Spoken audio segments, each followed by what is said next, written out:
De onde vem a nossa alma, a nossa consciência? Essa é, sem dúvida, uma das perguntas mais fundas da teologia. E hoje a gente vai mergulhar de cabeça nesse debate, usando como guia os argumentos bem afiados do filósofo Gordon Hedon Clark. Pode parecer uma pergunta simples, né? Mas a resposta que se dá para ela acaba moldando quase tudo, desde como a gente entende o pecado até a própria natureza de Cristo. Então vamos lá. De onde, afinal, vem a essência do que a gente é? Basicamente, existem duas grandes teorias tentando responder a isso. De um lado, o criacionismo. Ele diz que, para cada pessoa que nasce, Deus faz um ato criativo especial e cria uma alma nova, do zero. Do outro lado, a gente tem o traducionismo, que defende que a alma é gerada e passada adiante pelos pais, mais ou menos como acontece com o corpo. Ok, vamos começar pelo criacionismo, que é a posição mais conhecida. Para entender bem os argumentos, a gente vai olhar através das lentes de um dos seus grandes defensores, o teólogo A. Hodge. A base de tudo para o Hodge é a chamada criação imediata. E a ideia é bem impressionante se a gente parar para pensar. Para cada um dos bilhões de seres humanos que já existiram, Deus intervém pessoalmente com um ato criativo único, direto, para formar cada alma. O Hodge aqui, ele meio que traça uma linha na areia. Para ele, a escolha é muito clara. Ou você aceita o criacionismo, ou você cai numa visão filosófica que ele não aceita de jeito nenhum, o realismo, que é aquela ideia de que a natureza humana é uma coisa só, uma substância universal da qual todos nós fazemos parte. Para ele, não dá para ter os dois, ou um ou o outro. E é exatamente aqui que a história ganha um novo personagem, o filósofo Gordon Clark.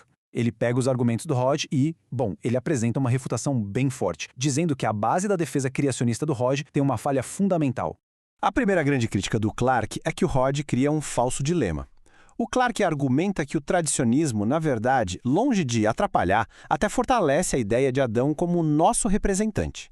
Pensa bem, se a gente herda a nossa alma dos nossos pais, a conexão espiritual com Adão fica até mais fácil de entender. Já no criacionismo, a gente só teria uma conexão física. Ou seja, a escolha não é tão simples assim como o Hodge pintou. E isso nos leva para a pergunta matadora do Clark para os criacionistas. É uma pergunta muito poderosa. Se Deus cria cada alma do zero, pura, novinha em folha, como é que essa alma já nasce com uma natureza pecaminosa que veio lá de Adão? Se não tem um elo de transmissão da alma, como é que a corrupção passa adiante? Aí o Hodges tenta levar a ideia da herança a um ponto que pareça um absurdo. Ele diz basicamente o seguinte: se a gente é culpado pelo que Adão fez só porque a gente descende dele, então, por essa mesma lógica, a gente também teria que ser culpado por todos os pecados de Noé, já que todo mundo descende dele também.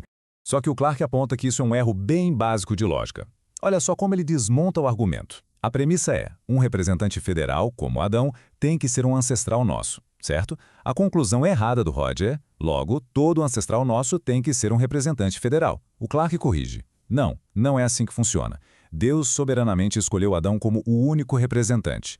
O fato de ser um ancestral não transforma ninguém automaticamente em cabeça federal. E para deixar a crítica bem clara, o Clark usa uma dose de humor, digamos, ácido. Osquibal é uma palavra antiga para uísque. O que ele está dizendo, nas entrelinhas, é que a filosofia por trás do argumento do Hodge estava meio turva. Isso mostra o quanto o desacordo entre eles era intenso. Bom, depois de desmontar os argumentos contrários, o Clark começa a construir o caso a favor do traducionismo, dizendo que ele, na verdade, tem um apoio bem forte nas escrituras. Vamos dar uma olhada nas evidências que ele apresenta. Primeiro, uma questão de escala. A posição criacionista exige que Deus tenha realizado bilhões e bilhões de atos criativos separados, um por um. E isso parece bater de frente com uma ideia bem central das Escrituras, que é do descanso de Deus. O argumento principal para o traducionismo é que a obra da criação terminou lá no sexto dia. Criar bilhões de almas novas, do nada, parece contradizer a afirmação de que ele descansou de todas as suas obras, não é? E tem mais. Algumas passagens ligam de forma bem direta a origem das almas com a linhagem física. Essa linguagem, saíram dos seus lombos, sugere uma propagação, uma derivação e não uma criação separada lá no Egito. Aqui o Clark oferece uma interpretação bem forte desse versículo. Ele argumenta que a palavra carne, sarx, no grego, não se refere só ao corpo físico, refere-se à pessoa inteira não regenerada, incluindo a alma. Então, nascer da carne significaria herdar uma natureza completa, corpo e alma, dos seus pais. Então, resumindo, o caso traducionista se apoia na soma dessas evidências. o descanso de Deus, a linguagem bíblica sobre descendência, o significado da palavra carne e até o exemplo da criação de Eva, que foi inteiramente derivada de Adão, corpo e alma. Para o Clarke, todos esses pontos juntos formam um argumento bíblico bem sólido. Mas, afinal, por que essa discussão que parece tão teórica é tão importante? É porque a resposta mexe diretamente com outras doutrinas que são o coração do cristianismo. Vamos ver algumas objeções finais e o que tudo isso significa na prática. O teólogo Louis Berkhoff levanta algumas objeções importantes. Ele diz, por exemplo, que a alma é simples e não pode ser dividida. O Clarke responde que a própria criação de Eva, a partir de Adão, já serve como um contra-exemplo na Bíblia. Mas a objeção mais séria é que o traducionismo faria com que a alma de Cristo fosse pecadora.